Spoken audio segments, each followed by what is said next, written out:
దేవుని ఘనమైన శ్రేష్టమైన నామునకు మహిమ కలుగును గాక. ప్రభునందు ప్రియమైనటువంటి వాళ్ళారా, మన ప్రభువును రక్షకుడైనటువంటి యేసుక్రీస్తు వారి యొక్క శుభనామములో మీ అందరికీ నా హృదయపూర్వకమైన వందనములు శుభములు తెలియజేయుచున్నాను.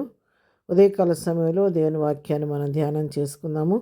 ఈరోజు వాక్య ధ్యానం కొరకు మనం తీసుకున్నటువంటి లేఖన భాగం కొలస్సీలకు రాసిన పత్రిక 1వ అధ్యాయము 13వ వచనం చదువుకుందాం.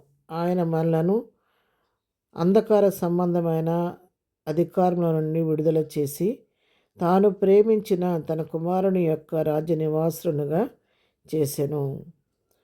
దేవుడు అంధకార సంబంధమైనటువంటి అధికారుల నుంచి మనల్ని విడిపించి తన కుమారునికి యొక్క రాజ్యానికి వారసులుగా మనలను చేసుకున్నాడు.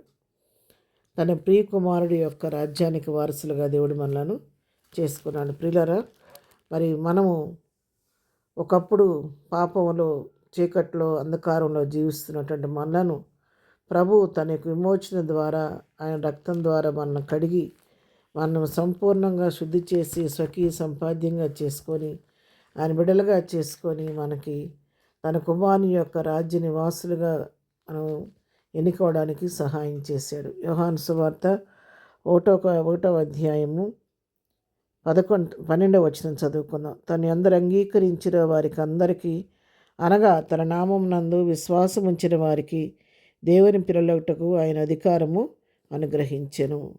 తను ఎందు విశ్వాసం ఉంచిన వారు మనందరికీ కూడా ఆయన విమోచన ద్వారా, ఆయన రక్తం ద్వారా మనకి విడుదల ఇచ్చి ప్రభు మనలను తన యొక్క స్వకీయ సంపాద్యంగా చేసుకుని ఆయన రాజ్య నివాసులుగా మనలను చేసుకున్నాడు.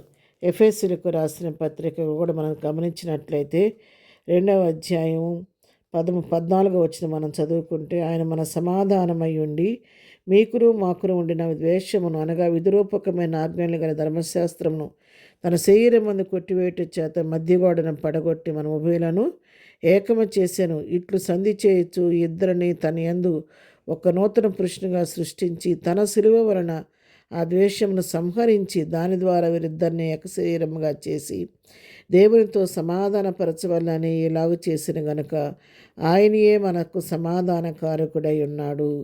కాబట్టి ఈ విధంగా ప్రభు మనకి మధ్యలో అడ్డుగోడను పడగొట్టి ఉభయులను ఐక్యం చేసి మన సమాధానంగా ఉండి సమాధానకర్తగా మనం సంధి చేసి మరి తనకు రాజ్య సంబంధులుగా ప్రభు మనలను చేసుకున్నాడు. పేతురుకు రాసిన మొదటి పత్రికలో కూడా మనం గమనించినట్లయితే 2వ అధ్యాయం 9వ వచనం చదువుతున్నాను.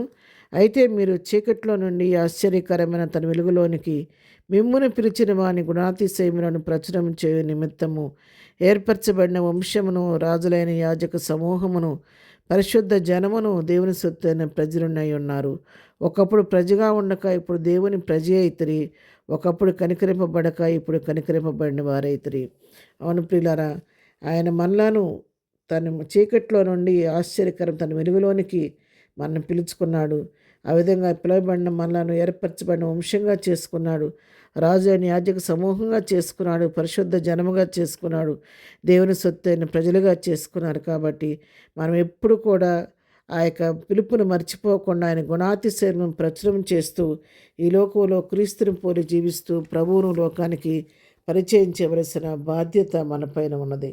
మరి యెషయా గ్రంథము 9వ అధ్యాయం 6వ వచనం మనం చదువుకుంటే, ఏలైనగా మనకు శిశువు పుట్టెను, మన కుమారుడు అనుగ్రహింపబడెను, ఆయన భుజం మీద రాజ్యభారం ఉండును, ఆశ్చర్యకరుడు, ఆలోచనకర్త, బలవంతుడైన దేవుడు, నిత్యుడగు తండ్రి, సమాధానకర్తయగు అధిపతి అని అతనికి పేరు పెట్టబడును.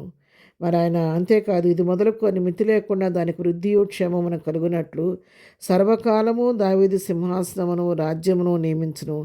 న్యాయము వలనను నీతి వలన రాజ్యమును స్థిరపరచుటకు అతడు సింహాసనాసనుడే రాజ్య పరిపాలన చేయను. సైనికపతి యెహోవా ఆసక్తి కలిగి దీనిని నెరవేర్చును. అవును ప్రియులారా, ఈ క్రిస్మస్ సీజన్లో మనం క్రీస్తు పుట్టాడని ఎంతో సంతోషంగా పండుగ చేసుకుంటున్నాం కదా. ప్రభువు పుట్టింది ఎందుకంటే ఆయన ఆశ్చర్యకరుడు, ఆలోచనకర్త, ఆయన భుజముల మీద రాజ్యభారం ఉంటుందని చెప్పాడు. ఆ రాజ్యానికి మరి దావీదు సర్వకాలం దావీదు సింహాసనం మీద రాజ్యం నియమించబడుద్దని, నీతి వలన న్యాయం వలన రాజ్యం స్థిరపరచబడుద్దని చెప్పి వాక్యం సెలవిస్తుంది. కాబట్టి అటువంటి రాజ్యానికి దేవుడు తన కుమారుని యొక్క రాజ్యానికి మనను వారసులుగా చేసుకున్నాడు. కాబట్టి మనం ఎంతగానో ధన్యులమై ఉన్నాము. అటు ధన్యతను పొందుకున్న మనము మన మట్టుకు సంతోషించడం కాదు కానీ ఇటు ధన్యత లేని వారి కొరకు ప్రార్థన చేయాలి. అటు క్రీస్తు ప్రేమ ఎరగని వారికి క్రీస్తుని పరిచయం చేయాలి. కాబట్టి ఉదయకాల సమయం దేవుని వాక్యం వింటున్న మనందరం కూడా మన కొరకు శిలువ బలియాగం చేసి మరణించి తిరిగి లేచి పునరుద్ధరణైన క్రీస్తుని జ్ఞాపకం చేసుకుంటూ ఈ పునరుద్ధరణ దినాన ప్రభు సన్నిధికి వెళ్ళి ప్రభువుని ఆరాధించి గణపరిచి ప్రభు కొరకు ఈ లోకంలో సాక్షులుగా జీవిద్దాము. అట్టి కృపాధన్యత ప్రభు మనకందరికీ దయచేయను గాక. ఆమెన్. ప్రార్థన చేసుకుందాం. దయామడని మా తండ్రి, నీ పాదముల కొందనాన్ని చెల్లిస్తున్నాం తండ్రి.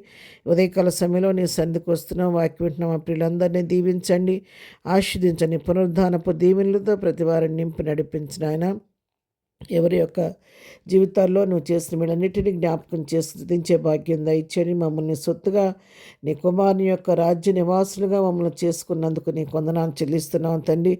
నిన్ను పోలి లోకులు మేము జీవిస్తూ మా యొక్క వ్యక్తమైన ప్రవర్తన ద్వారా అనేకులను ఇటు రాజ్యానికి వారసులుగా చేయగలగడానికి అనేకులు త్రిప్పగలిగిన కృప మాకు అందరికీ దయచేయండి. ఈ దినమంతా నీ కృపాక్షేమాలు మాకు తోడుగా ఉంచి పునరుద్ధరణపు దీవెనలతో నింపి నడిపించమని యేసు పరిశుద్ధ నామంలో ప్రార్థించి అడిగి పొందుకొని ఉన్నాము తండ్రి. ఆమెన్. ప్రభు కృప సదాకాలం మనందరికీ తోడై ఉండి నడిపించును గాక. ఆమెన్.